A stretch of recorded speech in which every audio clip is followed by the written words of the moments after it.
বড়ো সাহিত্য সভাৰ ৬৬তম অধিৱেশনৰ লাইখুটা স্থাপন।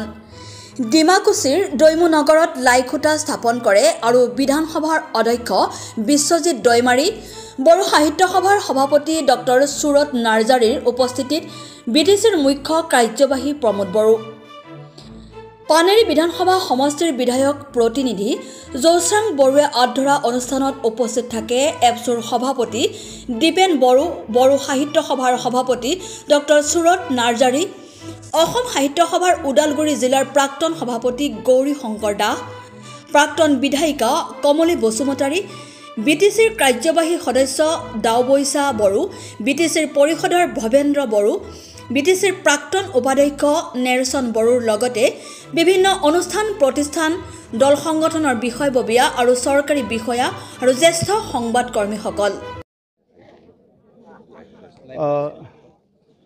64th এনুৱেল কনফাৰেন্স বড়ো সাহিত্য সভাৰ এইটো ডিমাকুছিত অনুষ্ঠিত হ'ব তিনিদিনীয়া কাৰ্যসূচীৰে, আৰু এই কাৰ্যসূচীটো ঐতিহাসিক হ'ব বুলি মই আশা কৰিছোঁ। আজি ইয়াৰে লাইখুটা স্থাপন কৰা হৈছে। ইয়াত আমাৰ বড়ো সাহিত্য সভাৰ সভাপতি ডক্টৰ সুৰত নাৰ্জাৰী ডাঙৰীয়া আৰু লগতে আমাৰ অভ্যৰ্থনা সমিতিৰ সভাপতি আমাৰ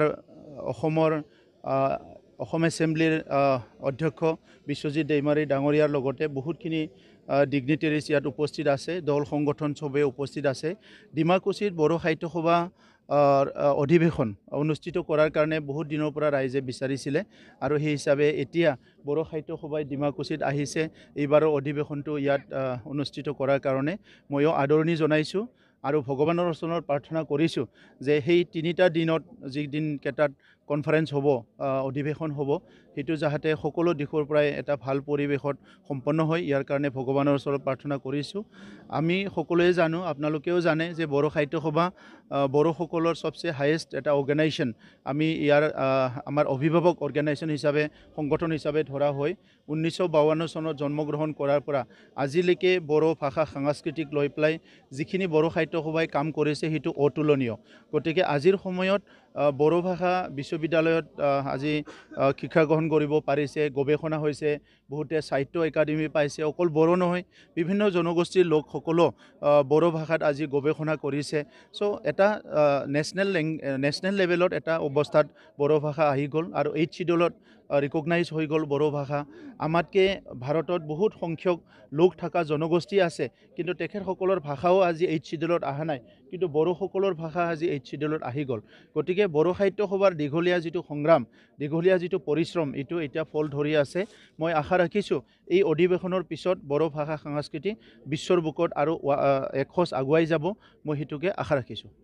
অসম বড়ো সাহিত্য সভাৰ যি অধিৱেশন ডিমাকুছিত অনুষ্ঠিত হ'ব, ইয়াৰ লাইখুটা স্থাপন কৰাৰ এটা অনুষ্ঠান আছিলে, যিটো আমাৰ সকলোৰে শ্ৰদ্ধাৰ আমাৰ বিটিচিৰ CM প্ৰমোদ বড়ো ডাঙৰীয়া, তেখেতে আজি মুখ্য অতিথি হিচাপে সেই অনুষ্ঠানটো সমাপন কৰিলে। তেখেতৰ হাতীতে লাইখুটা স্থাপন কৰা হৈ গ'ল। আৰু বেছি দিন নাই, আমাৰ যদিও 10, 11, 12 তাৰিখ, তথাপিও আমি ইয়াতে 6 তাৰিখৰ পৰাই আমাৰ এক্সিবিশ্যন আৰু ইয়াৰ লগতে কালচাৰেল এক্সচেঞ্জ প্ৰগ্ৰামবিলাক কণ্টিনিউ হৈ থাকিব 6 তাৰিখৰ পৰাই। সেইকাৰণে দ্ৰুতগতি এতিয়া কামটো কৰি থকা হৈছে। পথাৰত ধান আছিলে, এতিয়া ধানবোৰ কাটি প্ৰায় শেষ হৈ গ'ল। গতিকে আজিৰ পৰা আৰু কোনো ৰেষ্ট নোহোৱাকৈ কামটো কৰি যাব। ডিমাকুছি অধিৱেশন অকল বড়ো সাহিত্য সভাৰ প্ৰতিনিধিৰ আলোচনাই মাত্ৰ নহ'ব, তাৰ বাদেও আমাৰ প্ৰদৰ্শনীটো আমি গুৰুত্ব প্ৰদান কৰা হৈছে। তাত আমাৰ সেনা বাহিনীৰ ফালৰ পৰাও তেওঁলোকৰ বিভিন্ন যুদ্ধৰ কৌশলৰ লগতে আমাৰ নতুন প্ৰজন্ম যুৱসকলক তেওঁলোকে মটিভেশ্যনৰ এটা ব্যৱস্থা কৰিব।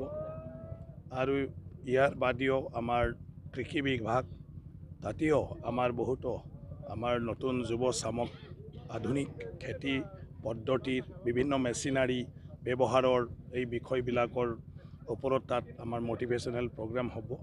আমাৰ অইলৰ পৰাও আমাৰ ভাল এটা এক্সিবিশ্যন তেওঁলোকে কৰাৰ কাৰণে আমাক কৈছে। তাৰ বাদেও বিভিন্ন বিভাগৰ ইয়াত এক্সিবিশ্যন হ'ব। তাৰপিছত লাইব্ৰেৰীবিলাক ইয়াত আহিব, আমাৰ যিটো বুক ফেয়াৰ হ'ব তাতে।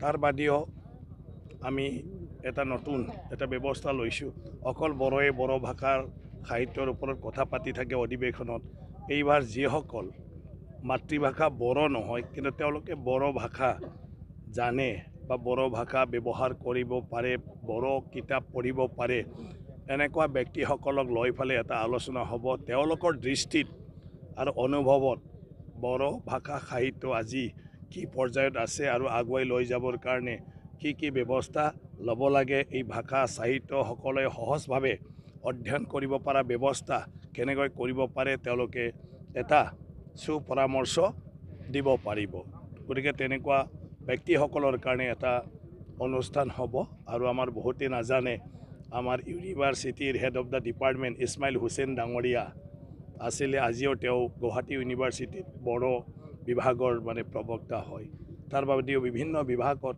আজি মানে বড়ো মাতৃভাষা নহয় তথাপিও বড়ো বিষয়ক আজি মানে শিক্ষাই আছে তেনেকুৱা বহুত ব্যক্তি আছে যিবিলাক বড়ো সাহিত্যৰ লগত সম্পৰ্ক এনেকুৱা ব্যক্তিক লৈও আমাৰ অনুষ্ঠান হ'ব তাৰ বাদেও আমি বিভিন্ন দেশৰ মানে যিসকল আমাৰ এম্বাছাডাৰ আৰু হাই কমিশ্যনাৰ্ছ আছে ভাৰতত দিল্লীত বা কলকাতাত তেখেতসকলক আমন্ত্ৰণ জনাইছোঁ অলৰেডি 5টা দেশৰ মানে এম্বাছাডাৰসকলে মানে আমাক কনচেণ্ট দিলে কনফাৰ্ম কৰি দিলে আৰু বাকীখিনিয়ে আমাক তেওঁলোকৰ শ্বেডিউলটো চাই পেলাই দিম বুলি কৈছে গতিকে আজিৰ তাৰিখত প্ৰায় আমাৰ 10জনতকৈ বেছি আমি মানে কি কয় ইয়াত আহিবৰ কাৰণে সাজু হোৱা আমি পাইছোঁ সোমবাৰে ওদালগুৰি জিলাৰ ভেৰগাঁও মহকুমাৰ অন্তৰ্গত ডিমাকুছিৰ দৈমু নগৰত অহা 9, 10, 11 আৰু 12 জানুৱাৰীত বিশাল আয়োজনেৰে অনুষ্ঠিত হ'বলগীয়া বড়ো সাহিত্য সভাৰ 66তম অধিৱেশনৰ লাইখুটা স্থাপন কৰে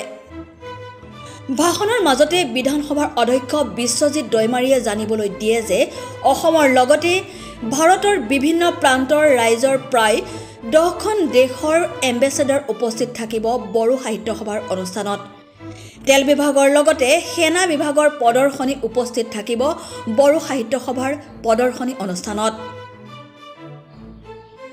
ভেৰগাঁৱৰ পৰা তীৰ্থ শৰ্মাৰ ৰিপৰ্ট অপৰূপা টিভি প্ৰিয় দৰ্শক আপোনাক অপৰূপা টিভিৰ তৰফৰ পৰা বিনম্ৰভাৱে অনুৰোধ কৰিছোঁ এই চেনেলটো আপুনি সাবস্ক্ৰাইব শ্বেয়াৰ ফলোইং লাইক আৰু কমেণ্ট কৰি লগতে কাষতে থকা বেল আইকনটো ক্লিক কৰি আমাক আপুনি সহায় কৰে যেন আপোনাৰ এই সহায় সহযোগিতাই অপৰূপা টিভি চেনেলটোক জীয়াই ৰখাত বিশেষভাৱে সহায় কৰিব যদি আপুনি অপৰূপা টিভি চেনেলটোক ফেচবুক ইউটিউব বা ইনষ্টাগ্ৰামত সদায় চাব বিচাৰে তেন্তে আপুনি আজিয়ে এতিয়াই চেনেলটো ফলোইং সাবস্ক্ৰাইব আৰু লাইক কৰি ওচৰতে থকা বেল আইকনটো বজাই দিয়ক আৰু অপৰূপা টিভিক সদায় উপভোগ কৰক আপোনালোকৰ মৰম আৰু আশীৰ্বাদে অপৰূপা টিভিক আগুৱাই যোৱাত যথেষ্ট সহায় কৰিব আমি সদায় প্ৰতিশ্ৰুতিবদ্ধ ৰাইজৰ পক্ষত থাকি ৰাইজৰ হকে আৰু সমাজৰ উন্নতিৰ হকে কাম কৰি যাম বিশেষ জানিব লগা থাকিলে প্ৰিন্স কাশ্যপ পৰিচালন সঞ্চালক তথা মুখ্য সম্পাদক